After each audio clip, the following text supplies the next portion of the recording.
저는 모세에게 광야란이라는 제목으로 말씀을 나누어 보도록 하겠습니다. 한번 앞뒤 좌우에 계신 우리 성도님들에게 이렇게 인사해 볼까요? 하나님의 마음으로 정말 사랑합니다. 자, 시작. 하나님의 마음으로 정말 사랑합니다. 우리 충정교회가 하나님과 우리 예수님의 사랑이 가득하기를 축복합니다. 축복합니다. 아멘. 아멘. 네. 오늘 본문을 보시면은 이제 모세가 가나안에 들어가지 못하고 죽는 장면을 보여주고 있습니다. 여러분 생각해 보십시오. 이 모세는 하나님께 명을 받아 출애굽을 앞장섰던 장본인입니다. 그리고 모세는 광야 생활 동안에 그 이스라엘 백성들을 무려 40년 동안이나 지도했던 사람입니다. 그러면은 그 어느 누구보다도 이 모세가 가나안에 들어갈 자격이 있지 않겠습니까? 그런데 오늘 본문을 보면은 모세는 가나안을 바로 목전에 두고 죽었습니다. 여러분, 제가 모세라면은 하나님께 섭섭했을 것 같습니다. 여러분들은 어떠십니까? 그렇다면 모세가 과연 죽으면서 어떤 마음이었을까요? 그리고 모세가 죽기 전에 먼저 어떤 일을 떠올렸을까요? 아마 인생의 모든 순간순간들이 파노라마처럼 지나갔을 것입니다. 그런데 그 중에 모세는 아마 이 느리바 사건을 빼놓지 않고 생각했을 것입니다. 느리바 사건. 하나님께서 이 사건을 통해서 모세에게 너는 가나안에 들어가지 못할 것이라고 선고한 사건이기 때문이죠. 어느 날 이스라엘 백성들이 광야 생활 중에 물이 부족했습니다. 원망했죠. 하나님과 모세에게 불평했습니다. 그래서 하나님께서는 이스라엘 백성들에게 물을 주시고자 했습니다.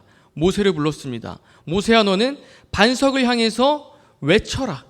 반석을 향해서 말씀을 외쳐라. 하나님께서 명령하세요. 그런데 모세는 어떻게 합니까? 하나님의 명령대로 하지 않았습니다. 모세는 지팡이를 들고 반석을 두드렸습니다. 그래서 물이 나왔죠. 여기서 핵심은요, 모세가 하나님 말씀에 불순종했다는 겁니다.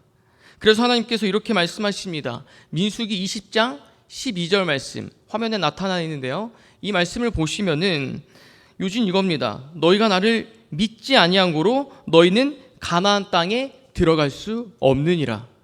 하나님께서 모세와 그의 백성들이 향한 선고입니다. 여러분들이 모세라면 어떻습니까? 이제 가나안 땅에 들어갈 수 없으니 더 이상 광야 생활을 하면서 버틸 명분이 없을 것 같지 않습니까? 그럼에도 불구하고 모세는 가나안에 들어갈 수 없음에도 불구하고 40년 동안이나 광야 생활을 인내하게 됩니다. 모세는 어떤 마음으로 이 광야 생활을 인내했을까요? 여러분 생각해 보십시오. 모세는 어떤 사람이었습니까? 원래는 이집트의 왕자였습니다. 그러니까 그가 히브리 사람이라는 정체성을 알고 이집트 왕자로 생활하고 있었습니다. 그런데 어느 날 이 자신의 동포가 애굽인에게 괴롭힘을 당하는 것을 보게 됩니다. 화가 치밀어 오른 모세는 그 애굽인을 죽이게 되죠. 그래서 모세는 도망자의 삶을 살게 됩니다. 무려 40년 동안에요. 그런데 40년이 지나고 그런 실패자 모세, 도망자 모세를 하나님께서 만나 주셨습니다. 그리고 그를 출애굽을 하는데 지도자로 사용하시지 않습니까? 하나님께서 모세를 통하여서 애굽에 10가지 재앙을 내리셨습니다. 이스라엘 백성들을 탈출시키는데 극적인 역할을 감당케 하셨습니다. 모세는 하나님께서 자신을 찾아오시고 자신을 사용하신 그 은혜를 알고 있습니다. 그리고 이스라엘 백성들을 구출하시는 그 능력도 두 눈으로 똑똑히 보았습니다. 모세는 이렇게 생각합니다. 하나님께서는 언제나 최선이십니다. 하나님께서는 언제나 옳으십니다.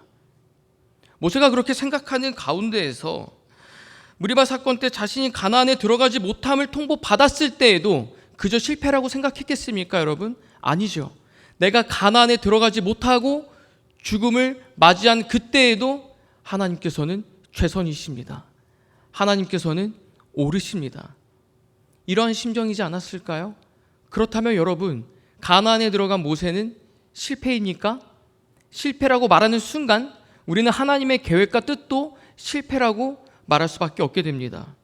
그래서 모세가 가나안에 입성을 앞둔 자녀들에게 광야 생활을 한 경험을 가지고 이렇게 말하고 있습니다. 신명기 2장 7절을 보십시오. 신명기 2장 7절, 이 말씀 다 함께 읽어보도록 하겠습니다. 자, 시작. 내 하나님 여호와께서 내가 하는 모든 일에 내게 복을 주시고 내가 이 큰 광야에 두루 다님을 알고 내 하나님 여호와께서 이 40년 동안을 너와 함께 하셨으므로 내게 부족함이 없었느니라 하시기로. 여러분, 모세는 고백합니다. 자녀들에게 권면한 것도 하지만 모세가 직접 광야 생활을 겪고 난 다음에 고백하죠. 광야는 부족함이 없었습니다. 하나님의 은혜로 부족함 없이 광야 생활을 견딜 수 있었습니다. 그래서 모세에게 광야는요, 여러분, 곧 그에게 가나안이었습니다. 모세는 직접 가나안에 들어갈 수는 없었지만 그 누구보다도 더 선명하게 광야 가운데 가나안의 은혜를 경험한 사람, 그 사람이 바로 모세였습니다. 특별히 여러분, 모세와 같이 가나안을 앞에 두고 죽어야 되는 그 상황, 그런 비슷한 상황에 마주하신 분들 계십니까?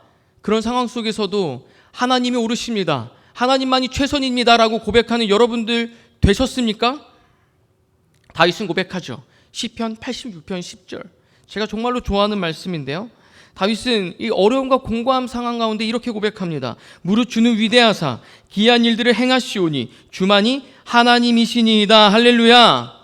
기이한 일을 행하시는 하나님이라고 고백하고 있습니다. 어려운 가운데에서도요, 이같이 다윗과 모세처럼 지나온 모든 시절이 기이한 일임을, 지나온 모든 시절이 가나안의 은혜였다고 고백하는 저와 여러분들 되시기를 축복합니다. 아멘. 그런데 여러분, 이 실제로 이 가나안이라는 이 단어의 원어를 보면은 카나라는 동사에서 이제 파생된 단어입니다. 카나, 이것은 낮추다, 겸손하게 하다라는 뜻을 가지고 있습니다. 그럼 모세는 이 광야 속에서 누구보다도 가나안의 은혜를 경험한 사람이었습니다. 왜냐고요? 광야 속에서 모세는 없었습니다. 하나님만이 드러나셨기 때문입니다. 하나님께서 구름기둥과 불기둥으로 그들을 인도해 주셨고요, 또 모세는 직접 하나님을 대면하여 율법을 수여받았습니다. 또 여호와께서 하나님 되심을 온몸으로 경험한 시간이 이 광야의 시간이었기 때문입니다. 그러니 모세에게 광야란 자신의 가나안이었습니다. 사랑하는 여러분, 우리도 신앙생활 할 때 하나님께 기대하는 결과값들이 있죠.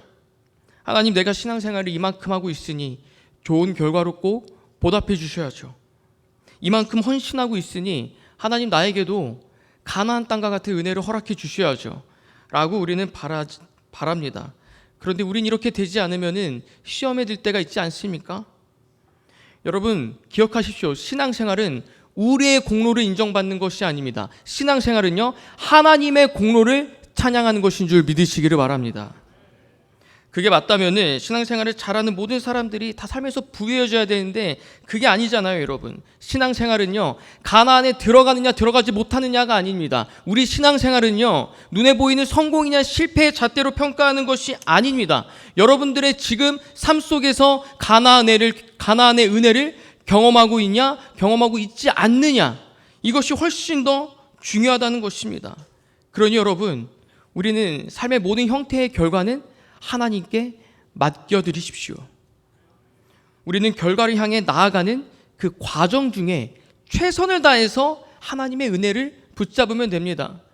여러분, 이 광야의 이야기가 나오는 이 민수기나 신명기서를 보십시오. 하나님께서는 이 가나안에 들어가느냐 들어가지 못하느냐, 여기에 관심이 있으신 것이 아닙니다. 이스라엘 백성들이 광야 가운데 가나안의 은혜를 붙잡느냐 붙잡지 못하느냐, 여기에 관심이 있으시다는 겁니다. 지금 삶 속에서 광야를 통과하는 분들이 계십니까? 이렇게 기도해야 합니다. 이 광야를 잘 지나가서 가나안에 들어가는 영광을 나에게 주시옵소서. 이렇게 기도하는 것이 아니라 지금 내 삶의 현장이 가나안이 되게 하여 주시옵소서. 이런 기도가 하나님께서 기뻐 받으시는 기도가 아닐까요? 지금 나의 광야가 언제 끝날지는 모르지만 그 광야 속에서 그 가나안의 은혜를 경험하는 저와 여러분들 되시기를 축복합니다. 말씀을 맺겠습니다. 여러분, 이 광야가 원어로 무엇인지 아십니까? 미드바르입니다. 미드바르. 이 다바르라는 말에서 파생했다는 그런 견해가 있는데요, 이 다바르는 말하다라는 뜻입니다. 즉 광야는요, 하나님께서 말씀하시는 공간입니다. 여러분, 광야는 모든 것이 결핍되어 있는 곳이에요. 그런데 광야는요, 하나님의 말씀이 살아 숨쉬는 곳인 줄 믿으시기를 바랍니다. 그래서 광야 같은 인생길에서 여러분 그 하나님의 은혜를 붙잡으십시오. 삶의 모든 과정과 삶의 모든 순간순간들에서 가나안의 은혜를 붙잡고 승리하는 저와 여러분들 되시기를 축복합니다. 축복합니다. 아멘. 기도하겠습니다.